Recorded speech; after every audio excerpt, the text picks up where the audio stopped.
गंगा गंगोत्री से निकलती है या गोमुख से निकलती है? हमारे हिसाब से भैया कहीं नहीं निकलती है। और आप भी अगर कंसेप्ट समझेंगे ना तो इस तरह का क्वेश्चन कभी पूछिएगा ही नहीं। और एक और फंस जाता है, सबसे ऊंचा बांध टिहरी बांध है या फिर भाखड़ा नांगल है, दोनों अपने अपने जगह पे सही है, दोनों की कैटेगरी है। समझते हैं, देखिए उत्तराखंड जो है ये उत्तर प्रदेश से टूट के सन 2000 में अलग हुआ था। उत्तराखंड को बेसिकली दो भागों में बांट सकते हैं। इसका पूर्वी भाग थोड़ा सा छोटा है जिसे कुमायूं कहते हैं, और इस साइड का भाग थोड़ा बड़ा है, गढ़वाल कहते हैं। गढ़वाल जो एरिया है यहाँ बहुत से बड़े बड़े हिमानी का मतलब है ग्लेशियर, जहां पे बर्फ के पहाड़ होते हैं उसे ग्लेशियर कहते हैं। वहां से कई नदियों का उद्गम होता है। अब इन ग्लेशियर यानी पहाड़ों के ऊपर से बर्फ कहाँ जाता है, तो जैसे जैसे ऊंचाई बढ़ती है प्रत्येक 165 मीटर ऊंचा जाने पर 1 डिग्री टेम्परेचर में कमी आने लगती है। ये कमी क्यों आती है ये एक अलग टॉपिक है। बस इतना समझिए कि जब आप जमीन पे रहते हैं तो आपको कई जगह से उष्मा मिलती है। सीधे सूरज से मिलता है, इधर का दीवाल गर्म, इधर का दीवाल गर्म, हवाएं गर्म, नीचे का जमीन गर्म, तो कई ओर से हवा गर्मी आते रहता है, तो आपका टेम्परेचर ज्यादा रहता है। जैसे जैसे आप ऊपर जाते हैं तो जो नीचे की अगल बगल का वातावरण था वो तो छूट गया,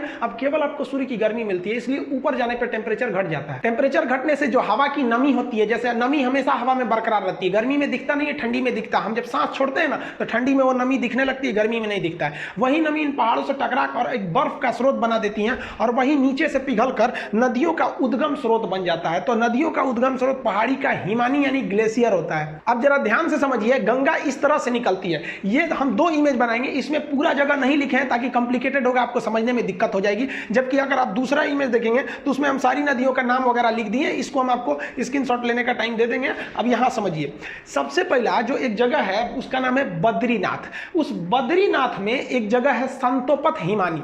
बद्रीनाथ के संतोपत हिमानी से एक नदी निकलती है जिसका नाम है धौली गंगा, विष्णु गंगा, और एक साइड से आती है धौली गंगा।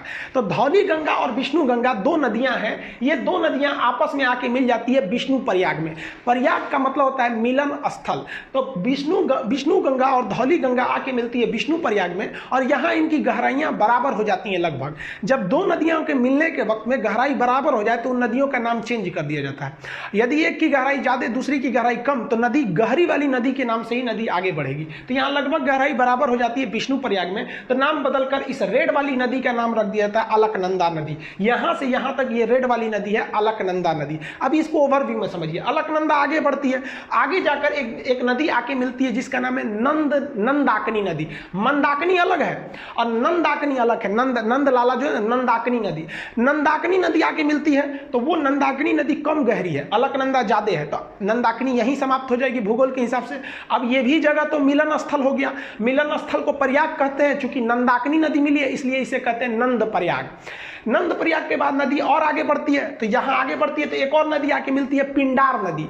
पिंडार नदी जहां आके मिलती है उसे कहते हैं हम लोग कर्ण प्रयाग। तो कर्ण मतलब प्रयाग में पिंडार नदी आगे मिल गई।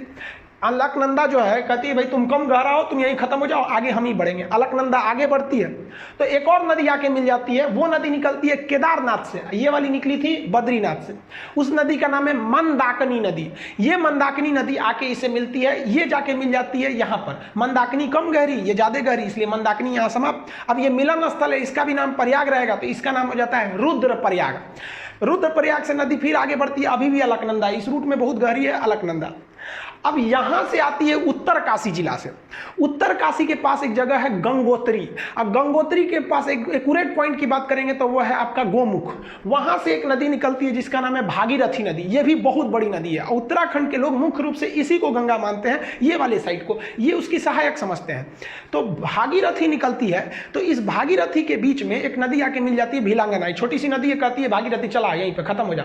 भिलांगना इसको लेके आगे बढ़ जाती है, और भागीरथी भिलांगना को लेके आगे बढ़ जाती है, और भागीरथी जाके इस अलकनंदा में मिलती है देव प्रयाग की जगह पे, और यहां पर दोनों की गहराई लगभग बराबर हो जाती है, तो इसका नाम हो जाता है गंगा।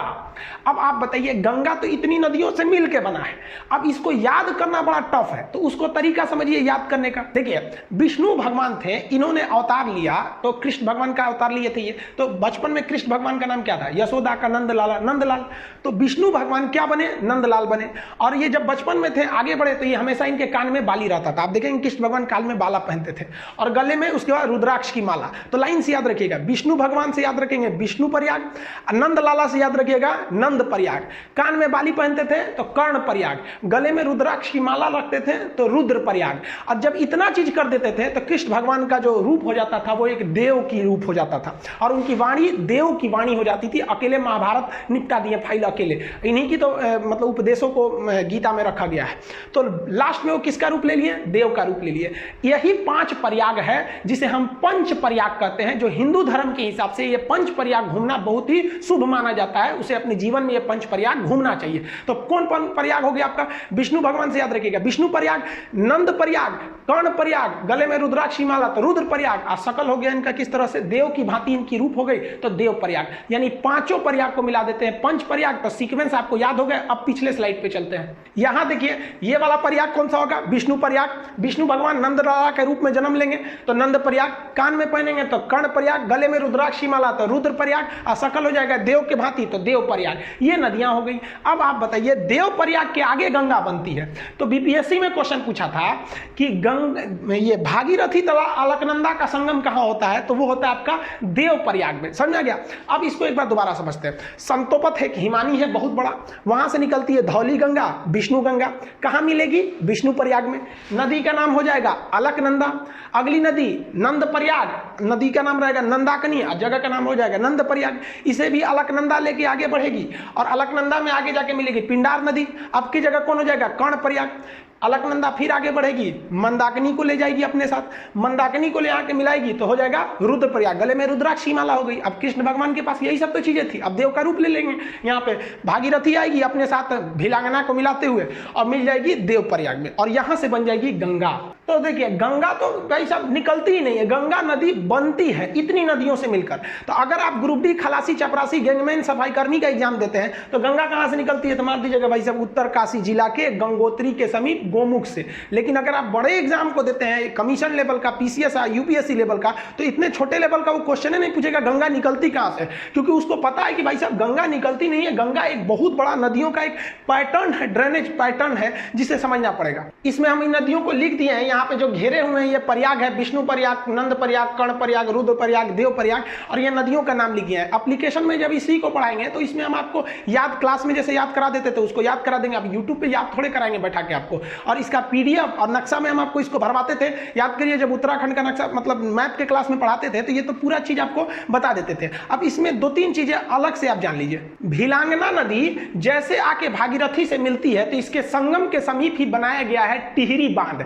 अब ये टिहरी बांध में पानी बहुत भयानक लग जाता है और इस टिहरी बांध पर खतरा होता है, इसलिए टिहरी बांध के पीछे एक सपोर्ट के लिए एक और बांध है जिसका नाम है कोटेश्वर बांध। तो टिहरी बांध किस पर है? भागीरथी नदी पर बनाया गया। इसके सपोर्ट के लिए कोटेश्वर बांध बनाया गया। जब भी बड़े बांध बनाए जाते हैं तो उसके सपोर्ट के लिए पीछे भी रहते हैं। जैसे भाखड़ा बांध बहुत बड़ा बांध है तो उसके पीछे एक और बांध है नांगल बांध। तो भाखड़ा अलग है, नांगल अलग है, ऐसे मिला के पढ़ देते हैं तो भाखड़ा नांगल एक लगने लगता है। अब दोनों बांध की कैटेगरी अलग है, दोनों में कौन ज्यादा ऊंचा है उसको समझिए। देखिए उत्तराखंड का जो टिहरी बांध है ये तो भागीरथी पर स्थित है, और पंजाब का जो भाखड़ा नांगल बांध है वो किस पर है? सतलज नदी पर।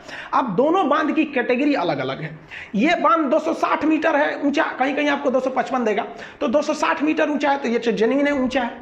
ये वाला बांध जो है वो थोड़ा कम ऊंचा है, 225 मीटर ही ऊंचा है। लेकिन दोनों बांध की कैटेगरी अलग अलग है। जैसे कोई लड़का है 6 फीट का और कोई लड़की है 5 फीट की, आपसे पूछा जाए सबसे ऊंची लड़की कौन है तो इसको थोड़ा कहिएगा कि 6 फीट का, भाई साहब तो कैटेगरी अलग होगा, लड़की में तो 5 फीट को रखना पड़ेगा। लेकिन कह दे कि इन दोनों में सबसे ऊंचा इंसान कौन है तो भाई लड़की भी इंसान लड़का भी इंसान, तब आप कहिएगा कि नहीं 6 फुट वाला ये। तो यही एग्जाम में पूछता है कि सबसे ऊंचा ग्रेविटी बांध कौन सा है। तो देखिए इस बांध की जो कैटेगरी है वो ग्रेविटी कैटेगरी का है और ये बांध की कैटेगरी अर्थ फिलर है। ये बांध जब पढ़ाएंगे ना तो उसमें हम आपको बता देंगे कि बांध कितने टाइप के होते हैं, आर्क बांध कौन सा होता है, ग्रेविटी कौन कौन से कई टाइप के बांध होते हैं। तो कैटेगरी के हिसाब से पूछता है ये कि सबसे ऊंचा गुरुत्व यानी ग्रेविटी बांध कौन सा है। तो भाई साहब ये 260 होने के बावजूद इसको आंसर नहीं देंगे क्योंकि इसकी कैटेगरी अलग है, ये तो उस कैटेगरी में है ही नहीं है जिस कैटेगरी का क्वेश्चन पूछ रहा है। तब आपका आंसर हो जाता है भाखड़ा नांगल बांध। लेकिन जब क्वेश्चन कहेगा कि भारत का सबसे ऊंचा बांध कौन है तो भाई साहब आप अर्थ फिलर है तब भी बांध है, ग्रेविटी है तब भी बांध है, आर्क बांध है तब भी बांध है। तो अब आपके लिए कैटेगरी का फाउंडेशन खत्म कर दिया और ओवरऑल में अगर कहेगा सबसे ऊंचा बांध कौन सा है तब हो जाएगा आपका टिहरी बांध। लंबा में हीराकुंड अलग हो जाता है वो सब। तो ये समझ में आ गया आपको। देखिए, उत्तराखंड के लोग गंगा को मुख्य रूप से भागीरथी को गंगा कहते हैं, और बंगाल के लोग भी गंगा को गंगा न कहकर भागीरथी कहते हैं। और शास्त्रों में भी देखिएगा ना, तो कई जगह गंगा को भागीरथी बोला गया है। आप बाहुबली का गाना सुनिएगा, जब वो शिवलिंग लेकर गंगा झरना के नीचे रख देता है, वहां गाना बजता है कि भागीरथी देख तेरे पास खुद शिव जी चले आए रे। तो आप इसको देखे होंगे ना, शिव तांडव वगैरह, भागीरथी बोला जाता है। तो ये भागीरथी को लोग गंगा समझने लगते हैं, और उस हिसाब से छोटे एग्जाम में बोल देते हैं कि उत्तरकाशी जिला के गंगोत्री हिमालय के गोमुख से निकलती है। जबकि आप ये कॉन्सेप्ट समझ गए, पंच प्रयाग यानी पांचों प्रयाग में कौन कौन सा सीक्वेंस याद करने का आपको हल्का सा यहां बता दिए। हालांकि एप्लीकेशन पे तो जब तक आप लोग क्लास के स्टूडेंट होंगे तो आपको पता होगा, ये सब तो पूरा याद ही करा देते थे। कैसे याद रखेंगे प्रयाग का जगह? तो ऊपर सबसे पहले होगा आपका विष्णु प्रयाग, विष्णु प्रयाग के बाद नंद प्रयाग, कर्ण प्रयाग, रुद्र प्रयाग, और कृष्ण भगवान का रूप देव की तरह हो जाएगा तो देव प्रयाग। गंगा कहां बन गई? देव प्रयाग में बन गई। गंगा नदी जो पहाड़ी एरिया से निकलती है, तो यहां वाले एरिया में ना जो गंगा नदी, यहां मानव बस्तियां बहुत कम है, क्योंकि पहाड़ी एरिया है तो प्रदूषण बहुत कम है। और इस गंगा में ना एक बैक्टीरियोफेज पाया जाता है। बैक्टीरियोफेज एक ऐसा चीज होता है जो हानिकारक जीवाणुओं और विषाणुओं को मार के खा जाता है, इसलिए गंगा जी के पानी में कीटाणु वगैरह नहीं लगते हैं, वो बैक्टीरियोफेज की वजह से। आईबी का एग्जाम दिए होंगे तो पूछा होगा किसके वजह से गंगा जल में कीड़े मकोड़े नहीं लगते हैं, तो बैक्टीरियोफेज ऑप्शन सी पर था। तो ये ध्यान से रखिएगा आप लोग। और आजकल देखिए, हम लोग की भी कुछ गलती है, गंगा नदी में जो क्षमता है उसको पुनर्निर्माण करने की, उसमें तो हम लोगों ने अत्याचार कर दिया। कानपुर से जब गंगा निकलती है एकदम गंदगी मचा देते हैं, तो हम लोग गंगा को कुछ ज्यादा गंदा कर दिया। वो तो लॉकडाउन हो गया, तो जो हम लोग सोच रहे थे गंगा साफ करेंगे, अपने से साफ हो गया। अभी थोड़ा सा ढील हुआ ना लॉकडाउन में, फिर गंदा करके हम लोग रख दिए। तो प्रकृति से हम लोग भी खिलवाड़ करते हैं, तो प्रकृति हम लोग के साथ भी कर देती है, कोरोना वगैरह देखे। तो ये आप समझ में आ गया आप लोग को। इसका पीडीएफ वगैरह एप्लीकेशन जो पढ़ेंगे आप लोग, तो एप्लीकेशन पे इसका पीडीएफ और